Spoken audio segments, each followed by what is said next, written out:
खराब लाइफस्टाइल की वजह से कई रोग ह्यूमन बॉडी में घर कर जाते हैं।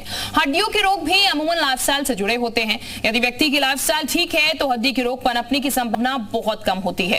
अपने बिजी स्केड्यूल में हम अक्सर अपना ख्याल नहीं रख पाते हैं, लगातार कई घंटे तक ऑफिस में बैठकर काम करते रहते हैं। तो वहीं कई दूसरी वजह भी है जिसके चलते लोगों में हड्डी रोग की प्रवृत्ति बढ़ रही है।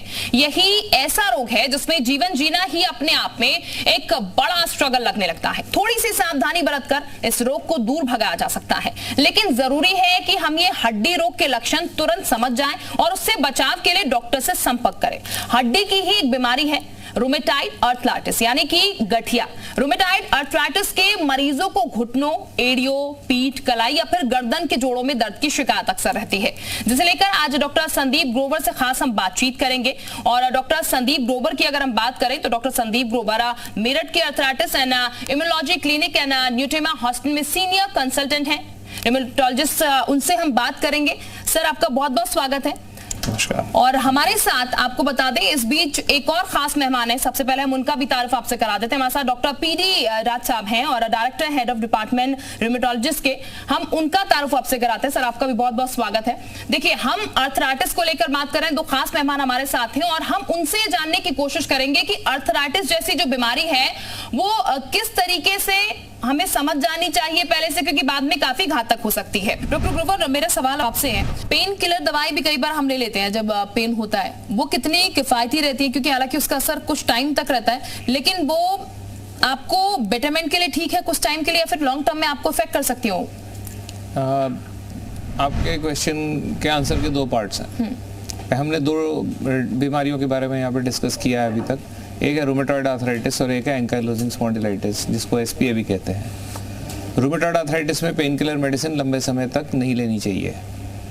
पेन किलर मेडिसिन की ज़रूरत ना पड़े, इसीलिए रूमेटॉइड आर्थराइटिस का इलाज बनाया गया है। रूमेटॉइड आर्थराइटिस के आमतौर पे जो पेशेंट्स होते हैं वो काफ़ी तकलीफ़ में रहते हैं और जब तक उन्हें रूमेटॉइड आर्थराइटिस की सही दवा नहीं मिलती, वो बीमारी कंट्रोल नहीं होती तो दर्द जो इस बीमारी का प्रमुख लक्षण है वो उनको परेशान करता है, जिसके लिए वो पेशेंट किसी न किसी रूप में दर्द निवारक गोलियां खाते हैं, जिसका सीधा असर लंबे समय लेने पे उनके दिल पे और उनके गुर्दे पे पड़ता है। तो मेरे ख्याल से फौरी तौर पे इमरजेंसी के तौर पे इस्तेमाल कर ली, कुछ दिन इस्तेमाल कर ली, उससे फालतू से नहीं लेना चाहिए। जल्द से जल्द सही ट्रीटमेंट पे जाना ज़रूरी है। दूसरी कंडीशन जिसके बारे में मैंने बात करी, एसपीए यानी एंकाइलोजिंग स्पॉन्डिलाइटिस, वहाँ इस पेन किलर बीमारी दवाई का नाम बदल जाता है। वहाँ इसका नाम हो जाता है non steroidal anti inflammatory drugs यानी एनसेड्स, जो डॉक्टर रथ ने भी जिक्र किया था, जिसका एनसेड्स एंकाइलोजिंग स्पॉन्डिलाइटिस जैसी बीमारियों का मुख्य इलाज है। लेकिन क्योंकि ये एक दोधारी तलवार है तो इसको लंबे समय तक लेने की ज़रूरत पड़ सकती है। एंकाइलोजिंग स्पॉन्डिलाइटिस में तो बेहतर है डॉक्टर की सलाह से और डॉक्टर के प्रिस्क्रिप्शन यानी पर्चे के हिसाब से ली जाए, ताकि वो इसको मॉनिटर कर सके, समय समय पर टेस्ट करा सकें। और जो पेशेंट जिनमें ये दवाई कारगर ना साबित हो रही हो, या ये दवाई काम कम कर रही हो, या ये दवाई कुछ साइड इफेक्ट छोड़ रही हो, उनको इस एएस की मॉडर्न मेडिसिन से बदला जा सके। तो यानी कि अगर हम देखें तो भिन्न भिन्न बीमारियों में इन दर्द निवारक गोलियों का भिन्न भिन्न प्रकार से इस्तेमाल किया जाता है। जो इसकी सुरक्षा है, जो इससे सुरक्षित रहने के जो तरीके हैं, वो पूरी तरह से इस पर निर्भर है कि आप इसे कितनी डोज में ले रहे हैं, कितने समय तक ले रहे हैं और किस वजह से ले रहे हैं। ठीक है, जिसको पहले से कोई हार्ट की बीमारी है, गुर्दे की बीमारी है, पेट में अल्सर है, उनके लिए ये दवा बिल्कुल भी सुरक्षित नहीं है। प्रेग्नेंट लेडीज़ हैं, उनके लिए भी ये दवाई सुरक्षित नहीं है। ठीक है, और अगर ये दवाई काम नहीं कर रही है और उस चक्कर में पेशेंट इनकी डोज ज़्यादा से ज़्यादा ले रहे हैं और सही ट्रीटमेंट पे नहीं है, वहाँ भी ये दवा सुरक्षित नहीं है। ठीक, यानी कि डॉक्टरी सलाह से आप ये लेंगे तो ज़्यादा बेटर होगा। डॉक्टर, चूंकि मेडिसिन के हमने बात कर दी, लेकिन कई बार हम देखते हैं फिजियोथेरेपिस्ट के पास हम जाते हैं। ऐसे में आर्थराइटिस की पर्टिकुलर अगर बात की जाए तो ये कितना कारगर होगा कि जिस व्यक्ति को आर्थराइटिस होगा वो फिजियोथेरेपिस्ट के पास जाए, वो कितना बेटरमेंट के लिए उसके लिए बेहतर होगा? देखिए, फिजियोथेरेपी और डाइट, ये जो चीज़ें हैं, ये जो मुख्य ट्रीटमेंट है इसके साथ इंटीग्रेट की जाती हैं। अपने में ये कोई इलाज नहीं है कि अपने में हम सिर्फ डाइट लेंगे तो हम ठीक हो जाएंगे, या हम सिर्फ फिजियोथेरेपी करेंगे तो हम ठीक हो जाएंगे, या हम सिर्फ दवाई लेते रहेंगे और बैठे रहेंगे घर में तो हम ठीक हो जाएंगे। एक अच्छा डाइट, एक सही सलाह के साथ सही दवाई और उसका एक प्रॉपर वे से उसकी मॉनिटरिंग होना, जैसे डॉक्टर ग्रोवर ने कहा, और इसके साथ साथ फिजियोथेरेपी जहाँ जब ज़रूरत है तब फिजियोथेरेपी की ज़रूरत आएगी। तो इस तरह से हर चीज़ का अपना अपना एक रोल है। जैसे एक ऑर्केस्ट्रा होता है जिसमें हर प्लेयर अपना एक बजा रहा है, किसी एक प्लेयर के बजाने से वो ऑर्केस्ट्रा नहीं बनती, सबके मिलाकर बनती है। तो उसी तरह से हर चीज़ का एक अपना अपना रोल है। बिल्कुल। डॉक्टर ग्रोवर, ये सवाल मैं हालांकि सर से ऑफलाइन भी पूछ रही थी, वो मैं आपसे भी पूछ लेती हूँ एक बार। अक्सर हम ऐसा सुन लेते हैं कि जिस व्यक्ति को अर्थराइटिस है उसकी चीज़ें जो आप इस्तेमाल ना करें, उसकी चीज़ें अगर आप इस्तेमाल कर रहे हैं तो हो सकता है उस व्यक्ति को हो जाए। हालांकि अर्थराइटिस जैसे जेनेटिक भी बताया आप लोगों ने, जेनेटिक भी होता है, तो क्या ये मिथ है या फिर ये चीज़ें एक्चुअल में हैं? पूर्णतः मिथ है।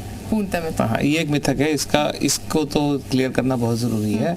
ये एक संक्रामक रोग नहीं है, एक व्यक्ति से दूसरे को हो जाए ऐसा बिल्कुल नहीं है। जीन्स का रोल है, वो भी रूमेटॉइड आर्थराइटिस में आप कह सकते हैं कि 10% रोल है। SPA यानी एंकाइलोजिंग स्पॉन्डिलाइटिस में आप कह सकते हैं 50-60% रोल है, लेकिन इससे ज़्यादा नहीं है। ये संक्रामक रोग नहीं है। ये एक व्यक्ति की चीज़ इस्तेमाल करने से दूसरे को हो जाए ऐसा बिल्कुल नहीं होगा। ठीक है, इस चीज़ को आप बिल्कुल वो मत रखिए। और ये इसका क्लियर करना इसलिए ज़रूरी है कि आर्थराइटिस के पेशेंट्स को तो अपने परिवार का सपोर्ट चाहिए।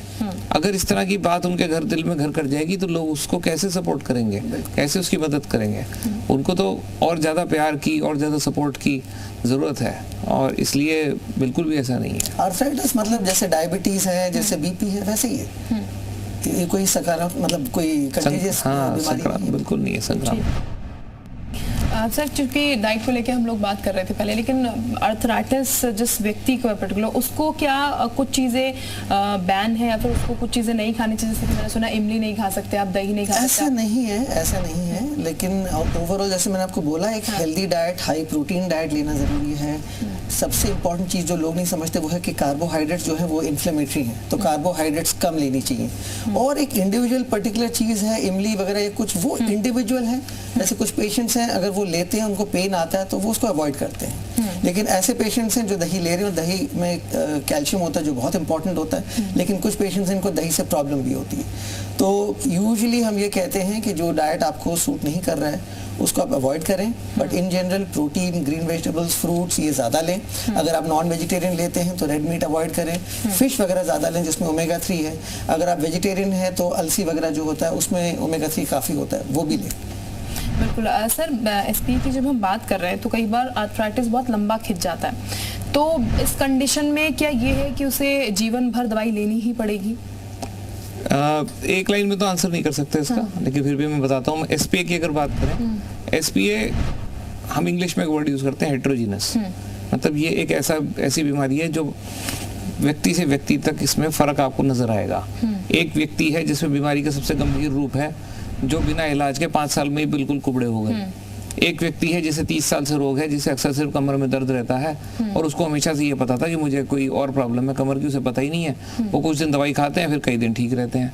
सो यानी कि जो रोग है वो अपना रूप बदलता रहता है। तो जिस व्यक्ति का जिस तरह का रोग है उस तरीके से डॉक्टर उसको जज कर लेते हैं और उस तरीके से इलाज करते हैं। हमारे रूमेटोलॉजी में एक सेइंग है जो ACR की वेबसाइट पे लिखी है, जिसका जिस्ट हिंदी में ये है कि आप मरीज के पास्ट को देख के उसके फ्यूचर को जज कर सकते हैं।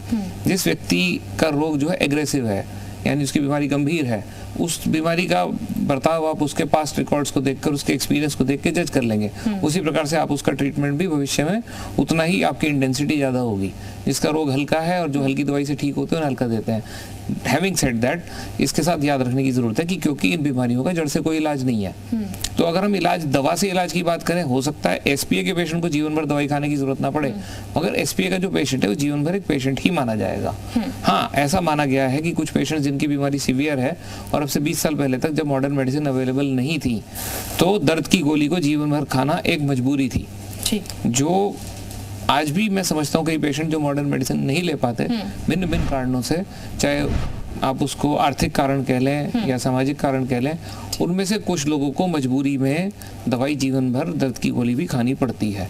लेकिन ये आंसर हर व्यक्ति पे लागू नहीं होता, क्योंकि देखिए जैसे BP है, शुगर है, थायराइड है, हार्ट की प्रॉब्लम है, इनके मरीज भी लाइफ लॉन्ग दवाई ले रहे हैं, लेकिन कोई इस चीज को नहीं बोलता है। लेकिन आर्थराइटिस पेशेंट्स को ये समझा दिया जाता है कि भाई इस बीमारी का कोई इलाज नहीं है, आपको जिंदगी भर दवाई लेनी पड़ेगी। तो मैं ये समझाता हूँ और हमें ये समझना जरूरी है कि जिस तरह से बीपी, शुगर या थायराइड के पेशेंट्स हैं, वैसे ही आज गठिया के पेशेंट्स हैं। जितना इलाज आज बीपी और शुगर का है, उतना ही इलाज गठिया का है। जिस तरीके से बीपी और शुगर के पेशेंट अगर सही वक्त पे दवाई ना लें तो उससे हार्ट, किडनी, लिवर खराब हो सकती है। वैसे ही गठिया के पेशेंट से अगर सही वक्त पे दवाई नहीं लेंगे तो वो खराब हो सकती है, और प्रॉपर ट्रीटमेंट से उसका मैनेजमेंट सही हो। बिल्कुल, यानी कि वो रिंग से सही टाइम पर बच जानी चाहिए। सही टाइम पर आप अलर्ट हो जाएं तो फिर आपके लिए दिक्कत नहीं है आर्थराइटिस को लेकर। और आई एम श्योर ये जो डिस्कशन हुआ है यहाँ पर, तमाम चीजें जो हमने जानने की कोशिश की है, वो आप लोगों के लिए डॉक्टर टॉक में काफी फायदेमंद होगी। आपको काफी चीजें जो है जिनके आंसर्स नहीं मिल रहे होंगे, उनके आंसर्स आपको जरूर यहाँ पर से मिले होंगे। और इसी के साथ डॉक्टर टॉक में फिलहाल इतना ही।